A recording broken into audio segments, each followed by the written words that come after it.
Hello बच्चों, good morning. तो चलिए बच्चों, अपना अध्याय 3 स्टार्ट करते हैं, भोजन संग्रह से उत्पादन तक। इससे पहले बच्चों, अगर आपने वीडियो 1 और वीडियो 2 नहीं देखी है, जिसमें अध्याय 1 और 2 कंप्लीट कराया गया है, तो आप जाकर पहले अध्याय 1 और 2 को कंप्लीट कर लीजिए, क्योंकि जब तक 1 और 2 अध्याय आपको क्लियर नहीं है, तब तक आपको अध्याय 3 भोजन संग्रह से उत्पादन तक समझ में नहीं आ सकता। तो चलिए बच्चों, हम स्टार्ट करते हैं। सबसे पहले हम देखते हैं कि हमने अध्याय 1 और 2 में क्या पढ़ा है, उसकी थोड़ी संक्षिप्त जानकारी प्राप्त कर लेते हैं। सबसे पहले हमने क्या देखा है कि जो पाषाण युग में, पूरा पाषाण से लेकर मध्य पाषाण के बीच में जो भी मनुष्य की क्रियाएं थी, जैसे कि उसने आग जलाना सीख लिया था, वे भोजन के लिए क्या करते थे, एक जगह से दूसरी जगह पर जाया करते थे। तो अब हम इस अध्याय में पढ़ेंगे कि किस प्रकार से उन्होंने भोजन संग्रह, भोजन को एक जगह से दूसरी जगह पर जाकर इकट्ठा करने से लेकर उन्होंने किस प्रकार से फिर एक जगह पर रहकर उसका उत्पादन करना शुरू कर दिया। तो इस अध्याय में हम बहुत सा कुछ पढ़ने वाले हैं। तो चलिए बच्चों, स्टार्ट करते हैं। स्टार्ट करने से पहले बच्चों ये भी देख लीजिए कि मैं आपको पहले भी बता चुकी हूँ कि जो इतिहास है उसको 3 पार्ट में डिवाइड किया गया है। प्री हिस्टोरिकल, सेमी हिस्टोरिकल और हिस्टोरिकल पीरियड। प्री हिस्टोरिकल में क्या होता है कि यह इतिहास का वह कालखंड है जिसके विषय में क्या है, एकमात्र जो स्रोत है पुरातत्व है। मतलब कि इसके बारे में कोई भी हमें लिखित में जानकारी उपलब्ध नहीं है। इस काल को मानव उत्पत्ति से 3000 ईसा पूर्व तक माना जाता है। जब मानव का जन्म हुआ था उससे लेकर 3000 ईस्वी पूर्व तक इस काल को माना जाता है। इसमें हमें लिखित प्रमाण नहीं मिला कुछ भी। सेमी हिस्टोरिकल पीरियड में क्या होता है, हमें लिखित में सामग्री अवेलेबल है हमारे पास, बट हम उसको नहीं पढ़ सकते। वो इस प्रकार की लिपि में लिखी गई है कि उसको अब तक भी पढ़ा नहीं जा सका है। हिस्टोरिकल पीरियड में क्या होता है, इसमें हमें लिखित प्रमाण भी अवेलेबल है और उनको पढ़ा भी जा सकता है, जैसे कि अशोक के अभिलेख। ये हम अध्याय 8 में अच्छे से पढ़ेंगे अशोक के विषय में। तो चलिए बच्चों, अपना स्टार्ट करते हैं। ये है नैनुओं का भोजन। आज नैनु अपना पसंदीदा खाना खा रही थी। चावल, सैकोश, कद्दू, बीन्स, गोश्त। सैकोश, कद्दू और बीन्स उसकी नानी ने अपने घर के पीछे के जो छोटे से बगीचे में उगाया हुआ था। खाते खाते नैनुओं को क्या याद आता है कि पिछले दिनों स्कूल की तरफ से की गई एक यात्रा के दौरान जब वो मध्य प्रदेश में भोजन खाती है तो उसको उस खाने की याद आ जाती है कि वह कितना मसालेदार था। पर वह ऐसा क्यों था, नई नुए सोचने लगती है कि वह ऐसा क्यों था। तो चलिए यह जानने के लिए कि वह ऐसा क्यों था, अपने अध्याय को शुरू करते हैं। विभिन्न प्रकार के भोजन। आज हमें अपने भोजन का जो अधिकांश हिस्सा है उगाई गई फसलों और पाले गए पशुओं से मिलता है। जो भी हमारा भोजन है वो हमें कहाँ से प्राप्त होता है आज के टाइम में, फसलों से, और जो हम पशु पालते हैं उनसे हमें जैसे दूध मिलता है, दूध से हम दही बनाते हैं, लस्सी बनाते हैं। तो ये हमारा जो भोजन है ये हमें पशुओं और फसलों और पेड़ पौधों से भी प्राप्त होता है। भिन्न भिन्न फसलों को उगाने के लिए भिन्न भिन्न जलवायु की आवश्यकता पड़ती है। जैसे धान की खेती के लिए गेहूं या जौ की तुलना में ज़्यादा पानी की ज़रूरत पड़ती है। इसीलिए हम देखते हैं कि किसान जो है विशेष फसल विशेष क्षेत्र में ही उगाते हैं। यही नहीं, पशुओं को भी अपने अनुकूल वातावरण की आवश्यकता होती है। उदाहरण के तौर पर हम देखते हैं सूखी और पहाड़ी जलवायु में मवेशियों की तुलना में भेड़ या बकरी अधिक सहजतापूर्वक जीवित रह सकते हैं। मवेशियों मतलब मवेशियों की तुलना में मवेशी बोला गया जो पालतू पशु होते हैं, जैसे गाय भैंस की तुलना में भेड़ या बकरी अधिक सहजतापूर्वक जीवित रह सकते हैं। पर जैसा कि तुमने अध्याय 2 में पढ़ा है, स्त्री पुरुषों ने अपना भोजन का उत्पादन हमेशा नहीं किया। उन्होंने अपने भोजन को हमेशा उसका प्रोडक्शन नहीं किया। वे क्या करते थे, जैसे कि पशुओं को मारते थे, ठीक है, पशुओं का शिकार करते थे। हमने पढ़ा है ना पहले सेकंड अध्याय में हमने पढ़ा था कि किस प्रकार से मनुष्य अपने भोजन के लिए पशु जानवरों का शिकार करते थे। वो एक जगह से दूसरी जगह पर जानवरों के पीछे पीछे जाया करते थे। तो इसमें बताया गया है कि जैसे फसलों के लिए किसी विशेष क्षेत्र की आवश्यकता होती है, जैसे पहाड़ी इलाके हैं वहाँ पर गेहूं और चावल जैसी खेती करना बहुत ही मुश्किल होता है। कुछ जो फसलें होती हैं वो वातावरण के अनुकूल होती हैं, कुछ फसलों को विशेष मौसम में ही उगाया जाता है और कुछ फसलों के लिए पानी की आवश्यकता अधिक होती है। तो चलिए पढ़ते हैं खेती और पशुपालन की शुरुआत। अध्याय 2 में हमने पढ़ा कि दुनिया की जो जलवायु है वो बदल रही है। हमने पढ़ा था ना, लगभग 12,000 ईस्वी पूर्व में क्या होता है, जो जलवायु है वो बदलने लगती है। साथ ही लोग जिन वनस्पति और पशुओं का भोजन के रूप में इस्तेमाल करते थे वे भी बदलते रहते हैं। लोगों का ध्यान कुछ बातों की ओर गया, जैसे खाने योग्य वनस्पति कहाँ कहाँ मिल सकती है, बीज कैसे अपनी ठंडल से टूट कर गिरते हैं, बीजों का अनुकरण और उनके पौधों का निकलना आदि। हमने क्या पढ़ा था पहले कि मनुष्य ये सोचने लगता है, कि विचार करने लगता है कि जो भोजन है, जो फसलें हैं वो किस प्रकार से उग रही हैं, बीज कहाँ से आ रही हैं, उनका अंकुरण कैसे हो रहा है बीजों का, वो पौधों से कैसे निकल रहे हैं और इसकी देखभाल किस प्रकार से करनी होगी। चिड़िया और जानवरों से जो पौधों की सुरक्षा होती है वो किस प्रकार से करेंगे ताकि वे ठीक तरह से बढ़ सके और उनके जो बीज हैं वो पक सके। तो इस प्रकार क्या किया, वे धीरे धीरे कृषक बन गए, मतलब कि उन्होंने कृषि के विषय में जानकारी जुटाना स्टार्ट कर दी थी मध्य पाषाण युग में।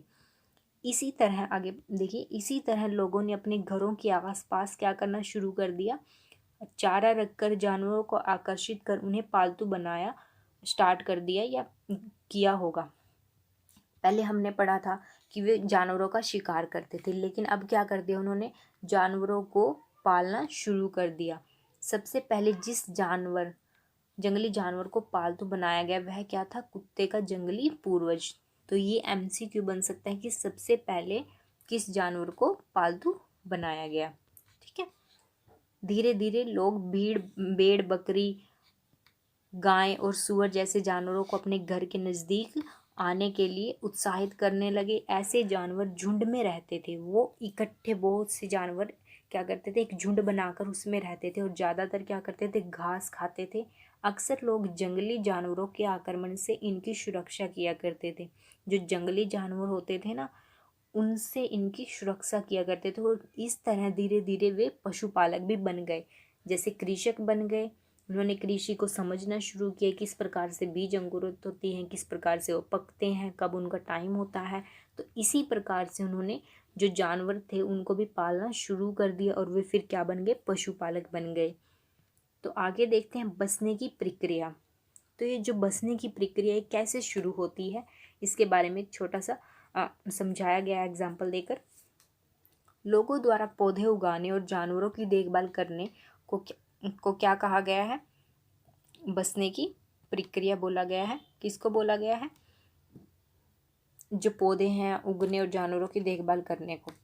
अपनाए गए ये पौधे तथा जानवर अक्सर जंगली पौधों और जानवरों से भिन्न होते थे। इसकी वजह से है कि बसने की जो प्रक्रिया है कि दिशा में अपनाए गए पौधों या जानवरों का लोग चयन करते हैं। उदाहरण के लिए एक उदाहरण बताया गया है कि लोग उन्हीं पौधों और जानवरों का चयन करते हैं जिनके बीमार होने की जो संभावना है वो कम हो।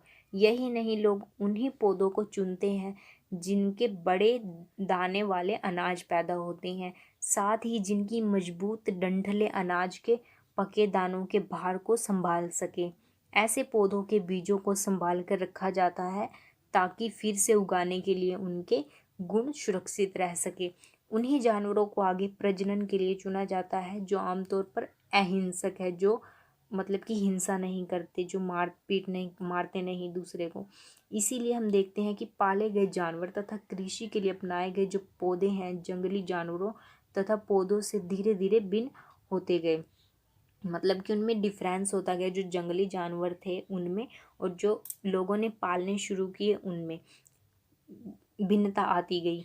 तो मिसाल के तौर पर जंगली जानवरों की तुलना में पालतू जानवरों के दांत और सींग छोटे होते हैं। जो लोग पालते हैं उनके जो दांत और सींग होते हैं वो उनकी तुलना में बहुत ही छोटे होते हैं। तो इन दांतों को देखो, आपको दिखाया गया है।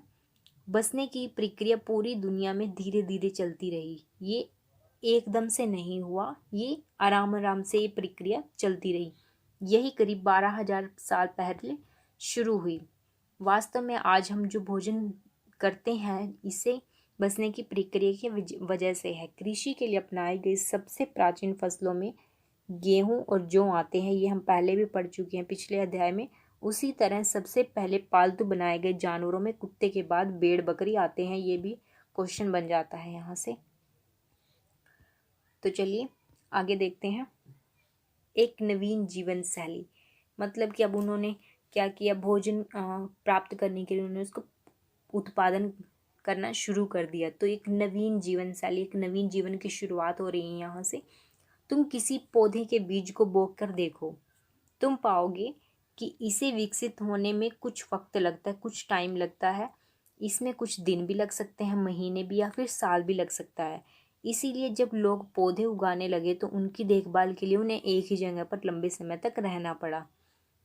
ये क्वेश्चन बन सकता है कि लोग एक ही जगह पर लंबे समय तक रहना क्यों पड़ा, या फिर वो क्यों रहने लगे एक ही जगह पर।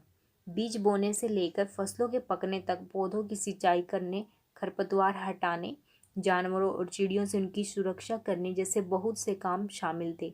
कटाई के बाद अनाज का उपयोग बहुत संभाल कर करना पड़ता था। जैसे कि एक बार फसल को काट दिया तो अगली बार जो अनाज है, जो काटा गया अनाज है उसको उपयोग वो बहुत ही संभाल कर करते थे, ताकि फिर उसकी कमी न बढ़ जाए। अनाज को भोजन और बीज दोनों ही रूप में बचा कर रखना आवश्यक था। इसीलिए लोगों ने क्या किया, इसका भंडारण करना शुरू किया और उसको भंडारण के लिए वो क्या करने लगे, मिट्टी के कुछ बर्तन बनाने लगे, या फिर गड्ढों को खोद कर उनके अंदर भी उन्होंने उसको सेव करना शुरू कर दिया। बहुत से इलाकों में लोगों ने, जैसे मैंने बताया ना, मिट्टी के बड़े बड़े बर्तन बनाए, टोकरियाँ बुनी, या फिर ज़मीन में गड्ढा गोदा। जैसे कि यहाँ देखिए,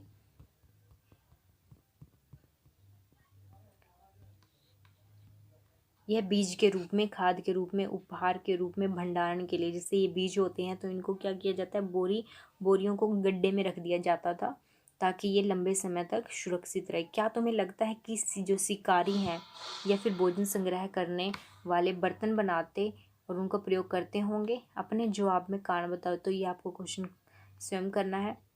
आगे देखिए, जानवर चलते फिरते खाद्य भंडार। जानवर बच्चे देते हैं जिससे क्या होती है, उनकी संख्या बढ़ती है। अगर जानवरों की देखभाल की जाए तो उनकी संख्या तो बढ़ेगी ही, साथ ही उनसे जो दूध प्राप्त हो सकता है वो भोजन का एक बहुत ही अच्छा स्रोत है। यही नहीं, जानवरों से हमें मांस भी मिलता है। दूसरे शब्दों में पशुपालन भोजन के भंडार का एक तरीका है। ये कहता है कि हम अगर पशुओं की देखभाल करते हैं, जानवरों की देखभाल करते हैं, तो उनसे हमें भोजन प्राप्त होता है।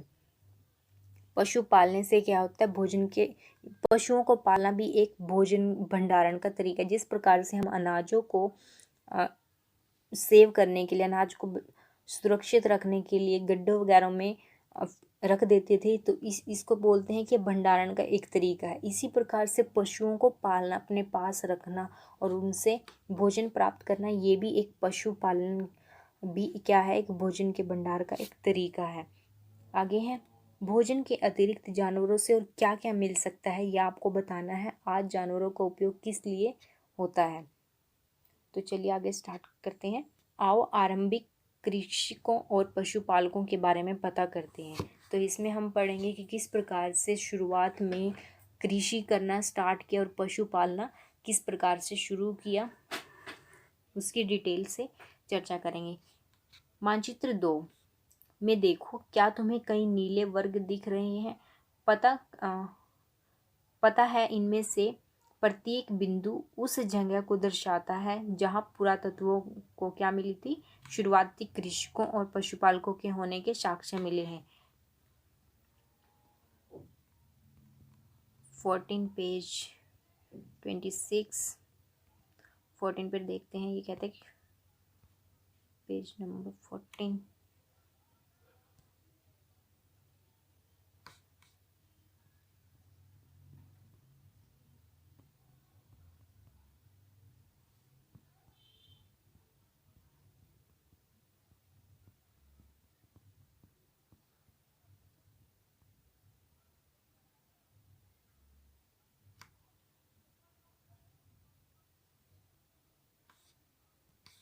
ये हमारे ब्लू डॉट्स हैं।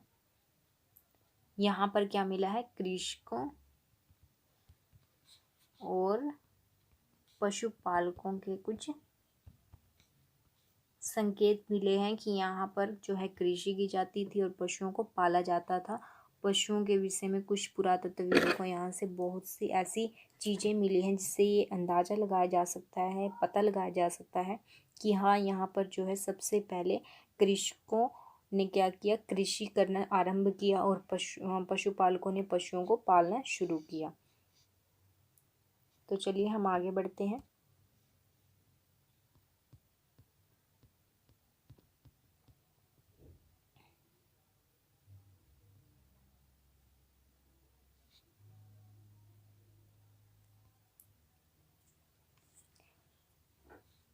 ये देखिए बच्चों, एक MCQ भी लगाया मैंने। लोगों ने अनाज का भंडारण क्यों किया? भोजन के लिए, बीज के रूप में, या फिर दोनों के लिए? तो आंसर आप बताइए, किस लिए? भोजन के लिए भी और बीज के लिए भी। तो इसका आंसर क्या आएगा? सी। ठीक है, तो आगे चलिए। ये पूरे उपमहाद्वीप में पाए गए कृषक और पशुपालक, इनमें सबसे महत्वपूर्ण पश्चिमोत्तर क्षेत्र में, पश्चिम और उत्तर, ये है उत्तर, ये है पश्चिम। तो सबसे पहले कृषक और पशुपालक पश्चिमोत्तर में पाए गए। आधुनिक कश्मीर, जिसको आज कश्मीर बोला जाता है, पूर्वी तथा दक्षिण भारत में पाए गए हैं, और पूर्वी और दक्षिण भारत में भी पाए गए हैं, लेकिन यहाँ सबसे ज़्यादा मात्रा में मिले हैं। वास्तव में ये निर्दिष्ट स्थान कृषकों और पशुपालकों की बस्तियां थी या नहीं, इसे जांचने के लिए जो वैज्ञानिक है, खुदाई में मिले पौधों और पशुओं की हड्डियों के जो नमूने हैं उनका अध्ययन कर रहे हैं, उनकी स्टडी कर रहे हैं, उनसे जानकारी प्राप्त करने की कोशिश कर रहे हैं। इनमें से सबसे रोचक जले हुए अनाज के दाने के अवशेष हैं। जो वैज्ञानिक हैं उनको क्या मिला है, वहाँ से अनाज जो है उसके जले हुए दाने मिले हैं। ऐसा लगता है कि ये गलती से या फिर जानबूझकर जला दिए गए होंगे। वैज्ञानिक इस अनाज के दानों की पहचान कर सकते हैं। इस तरह हमें पता चलता है कि इस उपमहाद्वीप के विभिन्न भागों में बहुत सारी फसलें जो हैं उगाई जाती रही होंगी, क्योंकि हमारे पास कोई भी लिखित तो सामग्री अवेलेबल नहीं है। तो जो पुरातत्वविद है या फिर वैज्ञानिक है, वे इसी प्रकार से खोज करके जानकारियाँ प्राप्त करते हैं। वैज्ञानिक विभिन्न जानवरों की हड्डियों की भी पहचान कर सकते हैं। नीचे आपको एक तालिका दी गई है, अनाज और हड्डियां और तथा पूरा स्थल। गेहूं, जौ, भेड़, बकरी, मवेशी, ये कहाँ पर पाए गए थे? मेहरगढ़, जिसको आज पाकिस्तान जो आज के पाकिस्तान में है, या पाकिस्तान बोला जाता है जिसको। चावल, जानवरों की हड्डियों के टुकड़े, ये कहाँ से मिले हैं? ये कोल्डी हवा से मिले हैं, आधुनिक उत्तर प्रदेश, जो आधुनिक उत्तर प्रदेश का एक हिस्सा था। चावल, मवेशी, मिट्टी पर खुरों के निशान, ये कहाँ से मिले हैं? महागढ़, आधुनिक उत्तर प्रदेश, ये भी उत्तर प्रदेश में है, वहीं से हमें प्राप्त हुए हैं। जिसको पहले इसको क्या बोला जाता था? महागढ़ बोला जाता था, बट अब क्या बोला जाता है उसको? उत्तर प्रदेश। गेहूँ और दलहन, गुफक्राल, आधुनिक कश्मीर में मिले थे। गेहूं, दलहन, कुत्ते, मवेशी, भैंस, भेड़, बकरी, ये बुर्जहोम, आधुनिक कश्मीर। गेहूं, चने, हरे चने जो थे, जौ, भैंस, बैल, ये चिरौंद, आधुनिक बिहार। ज्वार, बाजरा, मवेशी, भेड़, बकरी, सुअर, ये कहाँ से? हलूर, आंध्र प्रदेश, जिसको बोला जाता है आज के टाइम में। काला चना, ज्वार, बाजरा, मवेशी, भैंस, भेड़, सुअर, ये हमें कहाँ से प्राप्त हुए हैं? पयमपल्ली, आधुनिक आंध्र प्रदेश, ये भी आंध्र प्रदेश में ही स्थित है। जिन जगहों पर अनाज तथा हड्डियों के अवशेष मिले हैं, ये उनमें से सिर्फ कुछ ही हैं, मतलब कि और भी बहुत से स्थान हैं जहाँ से हमें इस प्रकार के अनाज या हड्डियों से जुड़े जो साक्ष्य प्राप्त हुए, अवशेष जो मिले हैं हमें। तो देखिए यहाँ पर मैं आपको दिखा देती हूँ, ये नवपाषाण काल के कुछ प्रमुख स्थल हैं। जैसे कि अभी हमने देखा कि मेहरगढ़ से हमें कुछ प्राप्त हुए, तो यहाँ पर ये मेहरगढ़ है आधुनिक पाकिस्तान में, ये बुर्जहोम है कश्मीर में, ये कोल्डी हवा है जो अभी हमने देखा, ये चिरौंद है, ये पयमपल्ली है। ठीक है, तो इस प्रकार से आप मैप में देख सकते हैं कि इनकी लोकेशन क्या है। तो ये आपको पता होने चाहिए। ये भी बहुत सी बार पूछा जाता है एग्ज़ाम में कि जो इस प्रकार के जैसे कि गेहूँ, भेड़, जौ, बकरी, मवेशी ये पुराने स्थलों में कहाँ से प्राप्त हुए हैं? मेहरगढ़ से, कोल्डी हवा से, महागढ़ से, गुफ्रकाल से। तो आपको ये बिल्कुल ही याद होने चाहिए, रटे होने चाहिए कि ये हमें कहाँ कहाँ से प्राप्त हुए हैं। तो आप यहाँ से कर सकते हैं। एक एमसीक्यू भी बनाया मैंने, आप इस प्रकार से अपने खुद के नोट्स में इस प्रकार के एमसीक्यू बना सकते हैं बुक से ही, जिससे कि आपको रिवीजन करने में बहुत ही आसानी हो। जैसे यहाँ पर है गेहूँ, जौ, भेड़, बकरी, मवेशी कहाँ से मिले हैं। ये मात्रा थोड़ी गलत हो गई है, कहाँ से मिले हैं। तो कहाँ से मिले हैं? कोल्डी हवा से मिले हैं, या फिर गुफकराल से मिले हैं, मेहरगढ़ से मिले, या फिर हल्लूर से मिले हैं। तो इसका आंसर क्या आएगा? सी, मेहरगढ़ पाकिस्तान से हमें ये प्राप्त हुई। ये थोड़ी मात्रा में मिस्टेक है, ये आप ठीक कर लीजिएगा। आगे चलिए, यहाँ पर भी कुछ स्थान दिए गए हैं।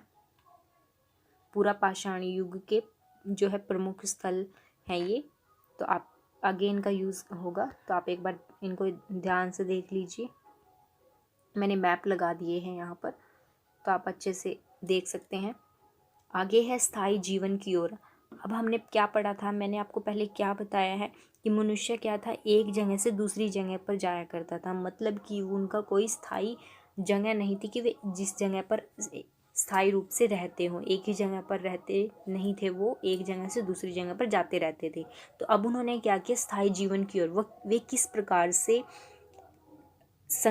भोजन संग्रह से लेकर उनका जो भोजन को उत्पादन करने की जो प्रक्रिया थी उसकी ओर जाते हुए किस प्रकार से स्थायी जीवन की ओर प्रवेश करते हैं, अब हम इसके विषय में चर्चा करेंगे। जैसे कि आप चित्र में भी देख रहे हैं कि वे क्या कर रहे हैं, झोपड़ियों में रह रहे हैं। पुरातत्वविद देखिए, ये कहता है कि पुरातत्वविदों को कुछ पुरा स्थलों पर झोपड़ी और घरों के निशान मिले हैं। तो जिस प्रकार की झोपड़ियाँ थी, घर थे, आप यहाँ से देख सकते हैं कि इस प्रकार की वे झोपड़ियों और घरों में रहते थे। जैसे कि बुर्ज होम के लोग गड्ढे के नीचे घर बनाते थे, गड्ढे के नीचे घर बनाते थे, जिससे गर्तवास कहा जाता था। तो ये भी आपको ध्यान रखना है कि जो बुर्ज होम में जो लोग थे, या फिर पूरा पाषाण या पाषाण काल में जो लोग अपने जो घर बनाते थे, वे जिस प्रकार के गड्ढों के नीचे घर बनाते थे, उनको क्या बोला जाता था? गर्तवास बोला जाता था। इनमें उतरने के लिए सीढ़ियाँ भी होती थी, इससे उन्हें ठंड के मौसम में सुरक्षा मिलती थी। जो पुरातत्वविद हैं को झोपड़ियों के अंदर और बाहर दोनों ही स्थान पर आग जलाने की जगहें मिली है। ऐसा लगता है कि लोग मौसम के अनुसार घर के अंदर या बाहर खाना पकाते होंगे। जैसे कि आप देख पा रहे हैं, ये आग जलाई हुई है। तो आग क्यों जलाते थे? हमने पहले भी देखा कि वो भोजन पकाने के लिए आग जलाते थे, या पशुओं से अपनी सुरक्षा के लिए भी आग जलाया करते थे। आगे चलिए, बहुत सारी जंगाहों से पत्थर के औजार भी मिले हैं। बहुत सारी जंगाहों से क्या मिले? पत्थर भी मिले हैं। हम पहले पढ़ चुके हैं पत्थरों के बारे में अच्छे से। इनमें से कई ऐसे हैं जो पूरा पाषाण युगीन उपकरणों से भिन्न है, इसीलिए इन्हें नव पाषाण युग माना गया है। इस काल को क्या माना गया है? नव पाषाण युग। किस काल को माना गया? जब लोगों ने क्या कर लिया, स्थायी जीवन, एक ही जगह पर रहना शुरू कर दिया, और उन्होंने वो कहाँ पर रहने लगे, घर कहाँ पर बनाने लगे? वे मिट्टी के नीचे या फिर गड्ढों में वे रहने लगे घर बनाकर। इसमें वे औजार भी हैं जिनकी धार को और अधिक पैना करने के लिए उन पर पॉलिश चढ़ाई जाती थी। नवपाषाण युग में औजार कैसे होते हैं, उनकी धार कैसी होती थी? पैनी होती थी। बट हमने मध्य पाषाण और पूरा पाषाण में देखे ना किस प्रकार के औजार होते थे। ओखली और मूसल का प्रयोग अनाज और वनस्पतियों के प्राप्त अन्य चीज़ों को पीसने के लिए किया जाता था। तो ये आपको बहुत ही ध्यान रखना है। नवपाषाण आपको पॉइंट बनाना है, और जो भी उसकी विशेषता है, नवपाषाण में किस प्रकार से क्या क्या होता था कि औजार क्या होते थे? पैने होते थे, और उन औजारों पर पॉलिश चढ़ाई जाती थी। बट मध्य पाषाण और पूरा पाषाण में इस प्रकार का हमें नहीं देखने को मिलता। ओखली का मूसल प्रयोग किया जाता था अनाज को पीसने के लिए। आज हजारों साल बाद भी ओखली और मूसल का प्रयोग अनाज पीसने के लिए किया जाता है। आज भी आप अपने घरों में देखते होंगे, जैसे कि जो बाजरा होता है उसको जो पीसते हैं, कूटते हैं, तो उसके लिए भी हम मूसल का ही प्रयोग करते हैं। उसी तरह प्राचीन काल में भी इसी प्रकार से होता था। प्रस्तर युगीन औजारों का निर्माण और प्रयोग लगातार होता रहा है। ये कहता है कि जो प्राचीन काल के जो औजार थे उनका प्रयोग आज भी हम करते हैं। कुछ औजार हड्डियों से भी बनाए जाते थे। उस टाइम पर क्या होता था, हड्डियों से औजार बनाए जाते थे। नवपाषाण युग के ये कुछ उपकरण हैं। नवपाषाण युग के पुरा स्थलों से हमें क्या मिला है, कई प्रकार के मिट्टी के बर्तन भी मिले हैं। कभी कभी इन पर अलंकरण भी किया जाता था, कुछ ना कुछ लिखा होता था इन पर। बर्तनों का उपयोग चीज़ों को रखने के लिए किया जाता था। जैसे कि आप ये देख पा रहे हैं, ये नवपाषाण युग का एक बर्तन है। इसका प्रयोग भी कुछ ना कुछ सामान को रखने के लिए किया जाता होगा। जैसे पानी के लिए भी पानी भी रखते होंगे, या फिर कुछ अन्य खाने का सामान जैसे चावल, गेहूँ, दलहन जैसे अनाज कभी को भी इसमें रख सकते हैं। इसके साथ साथ उसके लिए ये थोड़ा आकार में वृद्धि कर देते होंगे, आकार को बढ़ा देते होंगे इन बर्तनों के। इसके साथ साथ अब लोग कपड़े भी बुनने लगे। नवपाषाण युग की बात हो रही है। नवपाषाण में लोग ने क्या काम शुरू कर दिया था, कपड़े भी बुनने लगे थे। इसके लिए कपास जैसे आवश्यक पौधे उगाए जा सकते हैं। नवपाषाण युग की विशेषता है कि नवपाषाण में कपास के पौधे उगाए जा सकते थे। क्या ये परिवर्तन हर जगह एक साथ ही आए? ऐसी बात नहीं है। एक तरफ जहाँ कई जगहों पर स्त्री पुरुष शिकार और भोजन संग्रह करने का काम करते थे, वहीं अन्य लोगों ने हजारों सालों के दरमियान धीरे धीरे खेती और पशुपालन को अपनाया। ये कहता है कि एकदम से ही हर एक जगह एकदम से परिवर्तन नहीं आया। अलग अलग स्थानों पर अलग अलग टाइम ऑफ पीरियड में परिवर्तन आया। बहुत जगह लोग मौसम के मुताबिक बदल बदल कर अपनी जीविका चलाया करते थे। मौसम के अनुसार वे अपना जो भी उनकी आजीविका होती थी, या फिर खेती करना, पशु पालना, इस प्रकार की क्रियाएं वे मौसम के अनुसार ही किया करते थे। अन्य रीति रिवाज, पुरातत्वविद बहुत स्पष्ट रूप से इस बारे में कुछ नहीं कह सकते। विद्वानों ने ऐसे किसानों का अध्ययन किया है, इनमें प्राय कृषक और पशुपालक समूह में रहते हैं, जिन्हें जनजाति कहते हैं। तो जनजाति किसे कहते हैं? कृषक और पशुपालक जब समूह में रहते हैं तो इन्हीं को प्राचीन काल में क्या कहा गया? जनजाति। विद्वानों ने पाया कि ये लोग कुछ ऐसे रीति रिवाजों को मानते हैं जो संभवतः पहले से ही प्रचलित रहे। मतलब कि ये इस प्रकार के रीति रिवाजों में बिलीव करते थे जो पहले से ही चलते आ रहे थे। आगे आपको बताया गया जनजाति किसे कहते हैं। प्राय जनजाति लोग छोटी छोटी जो जनजातीय लोग होते थे वे क्या करते थे? छोटी छोटी बस्तियों में रहते थे। ज़्यादातर परिवार जो थे एक दूसरे से संबंधित थे, एक दूसरे से उनका रिलेशन होता था। इस प्रकार से वे अपने परिवार के साथ ही रहते थे, और इस तरह के परिवारों के समूह मिलकर जनजाति का निर्माण करते हैं। जब अलग अलग परिवार जो है इकट्ठे होकर एक ही समूह में रहने लग जाते हैं तो वही जनजाति समूह बन जाता है। जनजाति के सदस्य क्या करते थे? शिकार, भोजन संग्रह, खेती, पशुपालना, मछली पकड़ना जैसे पेशे अपनाते थे। अक्सर जो महिलाएं खेती का सारा काम करती थी, यहाँ देखिए ये बहुत इंपॉर्टेंट है। क्या नवपाषाण युग में महिलाएं जो है खेतों में काम करती थी? यस, हाँ करती थी। इसमें जमीन तैयार कर बीज बोने, पौधों की देखभाल करने से लेकर फसल काटने तक का काम शामिल था। तो वे ये सभी काम करती थी। बच्चे पौधों की देखभाल करते थे, चिड़ियों और जानवरों को दूर भगाते हैं ताकि वे पौधों और फसलों को नुकसान न पहुंचाएं। महिलाएं फसल दावकर अनाज कूटती पीसती थी। पुरुष आमतौर पर पशुओं के बड़े बड़े झुंडों को चराते थे। पुरुषों का क्या काम था? तो यहाँ पर आप एक बना लीजिए कि महिलाएं क्या काम करती थी, पुरुष क्या काम करते थे। जबकि बच्चे क्या करते थे? छोटे झुंडों को या जानवरों की सफाई, बड़े झुंडों को चुराते थे जो थे पुरुष, और जो बच्चे थे वो छोटे झुंडों को चराते थे। यहाँ जानवरों की सफाई तथा दूध निकालने का काम स्त्री पुरुष मिलाकर दोनों ही करते, मतलब मिलकर करते थे वो काम। उसी तरह दोनों मिलकर बर्तन बनाने, टोकरियाँ बनाने, अनाज झोपड़ियाँ बनाने का काम भी साथ साथ करते हैं। गाना नाचना, घरों की सजावट उनकी ज़िंदगी का एक अहम हिस्सा थी। मतलब कि वे नाच गाना भी करते थे। ये देखिए यहाँ पर ये बर्तन बना रही है। तो इस प्रकार से उस टाइम में क्या बनाए जाते थे? मिट्टी से बर्तन बनाए जाते थे सामान को रखने के लिए। मतलब कि अब उन्होंने भंडारण करना शुरू कर दिया था ना भोजन का, तो इसके लिए वे क्या करते थे? बर्तन बनाने का काम शुरू कर दिया था उन्होंने। कुछ व्यक्तियों को नेता मान लिया जाता था। ये बहुत ही इम्पोर्टेंट है।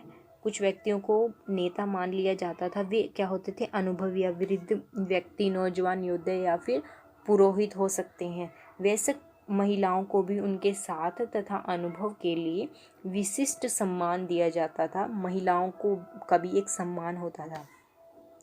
जनजातियों की सांस्कृतिक परंपराएं बहुत समृद्ध तथा विशिष्ट होती हैं।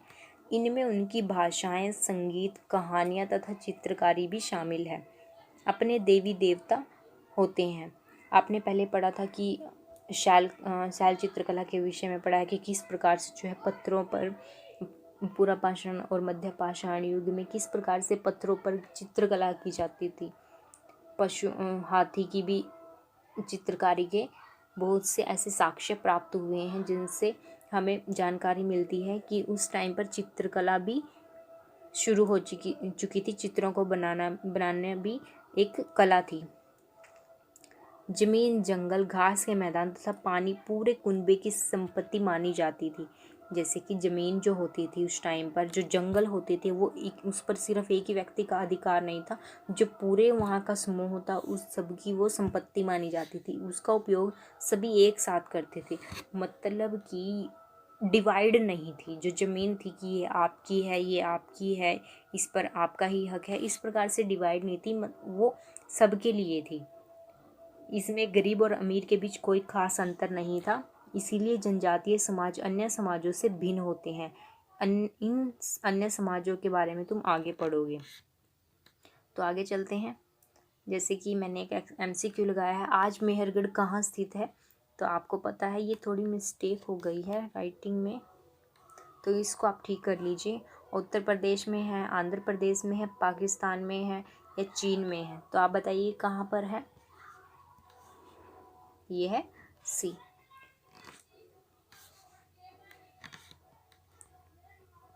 सूक्ष्म निरीक्षण, मेहरगढ़ में जीवन और मृत्यु। मानचित्र 2/14 में मेहरगढ़ को ढूंढो। अब तो आपको पता ही चल गया है कि मेहरगढ़ कहाँ पर है, पाकिस्तान में। यह ईरान जाने वाले सबसे महत्वपूर्ण रास्ते बोलन दर्रे के पास एक हरा भरा समतल स्थल है। आपको क्या देखना है, बोलन दर्रा कहाँ पर है। जो भी होगा मैं इसमें बता दूंगी, आपको ये सर्च करना है और अपनी कॉपी में नोट करना है। मेहरगढ़ संभवतः वह स्थान है जहाँ के स्त्री पुरुषों ने इलाकों में सबसे पहले जौ, गेहूँ उगाना और भेड़ बकरी पालना शुरू किया। सबसे पहले जौ, गेहूँ उगाना और भेड़ बकरी को पालना मेहरगढ़ में ही स्टार्ट किया गया था। हमने पहले भी पढ़ा है। ये बहुत ही इम्पोर्टेंट है, आ भी सकता है एग्ज़ाम में। यहाँ खुदाई में सबसे पहले के स्तरों में पुरातत्वविद को विभिन्न प्रकार के जानवरों की हड्डियां मिली। इसमें जो है हिरण, सूअर जैसे जंगली जानवरों की हड्डियां शामिल है। ये नवपाषाण युग की विशेषता है। नवपाषाण युग में कौन कौन से जानवर के साक्ष्य मिले होने के साक्ष्य मिले, हिरण, सूअर। ठीक है, आपको ये नोट करना है, हिरण और सूअर जैसे जंगली जानवरों की हड्डियां मिली हैं, जिससे प्रमाणित होता है कि उस टाइम पर हिरण और सूअर जैसे जंगली जानवर होते थे। इसके बाद के स्तरों से भेड़ और बकरियों की हड्डियां ज़्यादा मिली हैं। भेड़ और बकरियां भी होती थी, उनके ऊपर ज़्यादातर मवेशियों की हड्डियां मिली हैं। मवेशी, गाय, भैंस, उनकी भी हड्डियां मिली हैं। ऐसा लगता है कि ये लोग मवेशियों को पालने लगे थे, कि उन्होंने अब मवेशियों को पालना शुरू कर दिया था। नवपाषाण युग में लोगों ने गाय, भैंस, पेट, बकरी, इस प्रकार के जीव जंतुओं को पालना शुरू कर दिया था। मेहरगढ़ में इसके अलावा चौकोर तथा आयताकार घरों के अवशेष भी मिले हैं। ये बहुत बहुत इम्पोर्टेंट है कि मेहरगढ़ में आयताकार घरों के अवशेष मिले हैं। प्रत्येक घर में 4 या उससे अधिक ज़्यादा कमरे हैं, जिसमें से कुछ संभवतः भंडारण के काम आते थे। घर होने के साक्ष्य भी मिले हैं। घर होने के साक्ष्य, और वह किस प्रकार के होते थे, आयताकार, जिसमें संभवतः भंडारण के काम आते थे। तो ये जो घर होते थे इनमें वे क्या करते थे, अपना भंडारण करते थे। जो भी उनका भोजन होता था उसको स्टोर करके रखते थे। ठीक है, आदिवास की शुरुआत कब हुई, ये आपने पहले पढ़ा था, पहले और दूसरे अध्याय में, तो आप इसको आसानी से कर सकते हैं। ये आपको खुद करना है। कब हुई है आप कमेंट बॉक्स में इसका आंसर बताइए। आगे है पहले और बाद के स्तर, ये आपको पढ़ना है। आगे देखिए, मृत्यु के बाद सामान्यतः मृतक के सगे संबंधी उसके प्रति सम्मान जताते हैं। जो अगर किसी की मृत्यु हो जाती है उस काल में, तो उसको क्या किया जाता है, सामान्यतः मृतक के सगे और संबंधी उसके प्रति अपना सम्मान जताते हैं। लोगों की आस्था है कि मृत्यु के बाद भी जीवन होता है। पूरा पाषाण युग में लोग क्या मानते थे कि मृत्यु के बाद भी जीवन होता है। इसीलिए वे क्या करते थे, कब्रों में मृतकों के साथ कुछ सामान रखे जाते थे। मेहरगढ़ में ऐसी कई कब्रें मिली है। एक कब्र में मृतक के साथ एक बकरी को भी दफनाया गया, मतलब कि वहाँ से एक बकरी भी मिली है। इससे परलोक में मृतक के खाने के लिए रखा गया होगा, ऐसा अंदाज़ा लगाया जा रहा है कि इस क्यों रखा होगा, कि मृतक के खाने के लिए भोजन के रूप में इसको रखा गया है। तो आप ये देख पा रहे हैं, ये है एक कब्र। कब्र के अंदर सॉरी ये एक आयताकार घर है जिसमें 4 कमरे हैं और इनमें भोजन को स्टोर किया गया है। ठीक है, ये है कब्र। इस कब्र में ये मनुष्य का कंकाल है और यहाँ पर ये भेड़ खाने के लिए जो भेड़ दफनाई गई थी, भेड़ बकरी जो भी दफनाया जाता था, उसका चित्र आप यहाँ से देख सकते हैं। मेहरगढ़ के घर का चित्र ये आपको दिखाया गया है। मेहरगढ़ के घर शायद ऐसे दिखते हों आयताकार, जैसे कि इन्होंने दिखाया है। आगे देखिए, दार्जिलिंग हेडिंग मानचित्र 2 पृष्ठ 14 में दार्जिलिंग हेडिंग ढूंढो। मैंने आपको भी दिखाया था, आप यहाँ से देख सकते हैं। आपको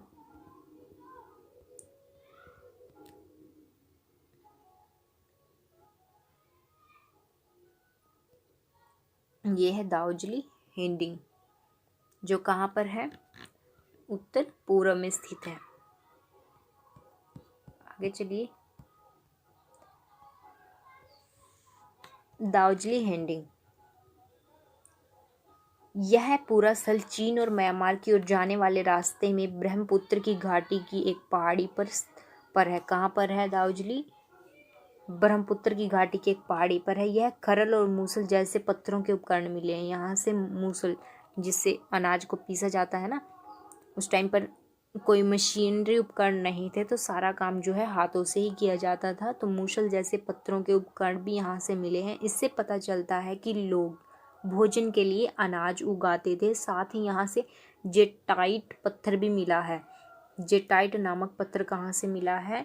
दार्जिलिंग हेडिंग से मिला है। यह संभवतः यह पत्थर जो है चीन से आया होगा। इसके अतिरिक्त इस पुरातन स्थल से काष्ठम, जो बहुत ही प्राचीन लकड़ी होती थी, जो सख्त होकर पत्थर बन गई है, के औजार और बर्तन भी मिले हैं। तो यहाँ से आपका अध्याय समाप्त होता है। आपको तुर्की ढूंढना है, और तुर्की में जो भी नवपाषाण युग के प्रसिद्ध स्थल हैं उनमें एक हयूक तुर्की भी है, यहाँ उसको ढूंढना है। यहाँ दूर दराज स्थानों से कई चीज़ें लाई जाती थी और उनका उपयोग किया जाता था, जैसे सीरिया से लाया गया चकमक पत्थर, लाल सागर की कोड़ियों और भूमध्य सागर की सीपियाँ। ध्यान रहे कि उस समय तक पहिए वाले वाहनों का विकास नहीं हुआ था। अब ये ध्यान रखना है यहाँ पर कि नवपाषाण युग में पहिए वाले वाहनों का विकास नहीं हुआ, तो लोग सामान खुद या जानवरों की पीठ पर लाद कर ले जाते थे। मतलब कि वे अपने सामान को बेचने के लिए एक जगह से दूसरी जगह पर कैसे जाते थे? पीठ पर लाद कर। किसकी? जानवरों की,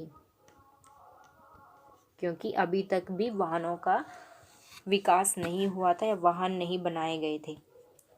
तो आपको ये याद रखना है। आगे चलिए, आगे आपके MCQ, आगे आपके क्वेश्चन है, खेती करने वाले लोग एक ही स्थान पर लंबे समय तक क्यों रहते थे? ये हमने पढ़ा, क्यों रहते थे खेती करने वाले, क्योंकि आंसर भी मैंने आपको साथ के साथ करा दिए हैं। खेती करने वाले जो लोग थे एक ही स्थान पर लंबे समय तक रहते थे क्योंकि भूमि की कृषि योग्य बनाने, बीजों को बोने, फसल की देखभाल तथा फसल के पकने के लिए एक लंबे समय की आवश्यकता होती थी। इसीलिए वे क्या करते थे? एक ही जगह पर रहते थे। आगे है इसको छोड़ देना, ये इम्पोर्टेंट नहीं है। पुरातत्वविद ऐसा क्यों मानते हैं कि मेहरगढ़ के लोग पहले केवल शिकारी थे और बाद में उनके लिए पशु पालना ज़्यादा महत्वपूर्ण हो गया? क्यों हो गया महत्वपूर्ण? मेहरगढ़ की खुदाई में सबसे नीचे के स्तर से जिन जानवरों की हड्डी मिली है उनमें हिरण तथा जंगली सूअर प्रमुख है, जिससे पता चलता है कि इस अवस्था में मानव केवल शिकार पर ही निर्भर था। इसके ऊपर के स्तरों में भेड़ तथा बकरियों की हड्डियां ज़्यादा मिली हैं। इससे पता चलता है कि इस काल में लोगों ने पशुपालन करना आरंभ कर दिया था। आगे है 4th क्वेश्चन। सही और गलत बताने हैं आपको। हलूर में ज्वार बाजरा मिला है। बुर्ज होम में लोग आयताकार घरों में रहते थे क्या? चिरोंद कश्मीर का एक पूरा स्थल है। जेटाइट जो दार्जिलिंग हिंडिंग में मिला है चीन से लाया गया था। यस, आप देखिए इनके आंसर, क्या ये सही है? बिल्कुल सही है। चिरोंद कश्मीर का एक पूरा स्थल है, गलत है। बुर्ज होम में लोग आयताघरों में रहते थे, बताइए, गलत है। कहाँ रहते थे? मेहरगढ़ में, ठीक है।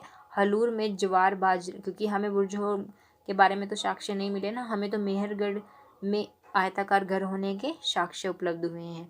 हलूर में ज्वार बाजरा मिला है, हाँ ये सही है। तो यहाँ से भी आप देख सकते हैं। आगे है 5th क्वेश्चन। कृषकों पशुपालकों का जीवन आखेटक खाद्य संग्राहकों के जीवन से किस प्रकार से भिन्न था? आपको 3 अंतर यहाँ बताने हैं। पहला अंतर क्या है कि कृषकों और पशुपालकों का जीवन क्या था? स्थायी था, जबकि जो शिकारी और खाद्य संग्राहक क्या थे? ये अस्थायी थे, एक जगह से दूसरी जगह पर जाते रहते थे। कृषकों पशुपालकों को भोजन